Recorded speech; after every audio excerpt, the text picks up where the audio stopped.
నాకు ఈ అవకాశం ఇచ్చిన పాస్టర్ గారికి మీ అందరూ నా వందనాలండి. దేవుడు నాకు మళ్ళీ పునర్జన్మ ఇచ్చారండి. నాది ట్రావెల్స్ ఫీల్డ్. తెల్లవారుజామున 2:30కి లేచి నేను కిరాయికి బయలుదేరండి. 3:00కల్లా కస్టమర్ దగ్గరికి వెళ్ళాను. కస్టమర్ దగ్గరికి వెళ్ళి బయలుదేరితే నేను వినుకొండ వెళ్ళాలి.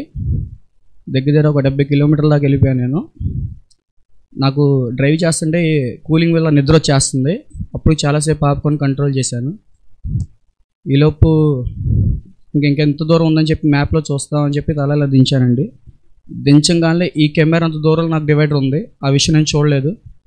నా కోసమే అతను పక్కన కార్లు అందరూ పడుకొని ఉన్నారు. నా పక్కన ఉన్న అతను మాత్రం లేచి ఉన్నాడు.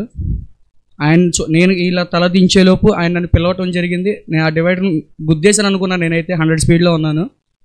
దాన్ని గుద్దేశాను అనుకున్నాను. కానీ దేవుడు నన్ను అక్కడ ఒకవేళ దాన్ని గుద్దేసినా బండి కన్ఫామ్గా పల్టీ పడిపోయేది. అక్కడో చోట రక్షించాడు. నేను బండి అమ్మటినే రైట్కి ఇసిరేసాను. అక్కడ బండి పల్టీ పడిపోయేది. ఆ విషయంలో దేవుడు నన్ను బాగా దీవించాడండి. అటునుంచి ఏదైనా లారీ వచ్చినా ఏదైనా జరిగినా మాత్రం ఈరోజు ఇది జ్ఞాపకార్థ గుడి కింద అయిపోయేదండి.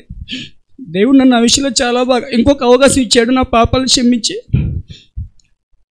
అసలు నేను చెప్తే కాదు కానీ ఆ సీన్లో నేను చూసిన వాళ్ళకైతే తెలిసిద్దండి ఎంత అసలు ఎలా జరిగింది ఏంటని నాకే తెలుసు. అది అసలు కన్ను రెప్పలో జరిగిపోయిందనే మాటది ఖచ్చితంగా నేను చెప్పగలండి. అసలు ఆయన చెప్పాడు, నేను వెంటనే రైట్కి ఇసాను. అటు నుంచి ఇంకో బండి వచ్చింది, కానీ ఆ బండికి తగలలేదు, నాకు ఏమవలేదు.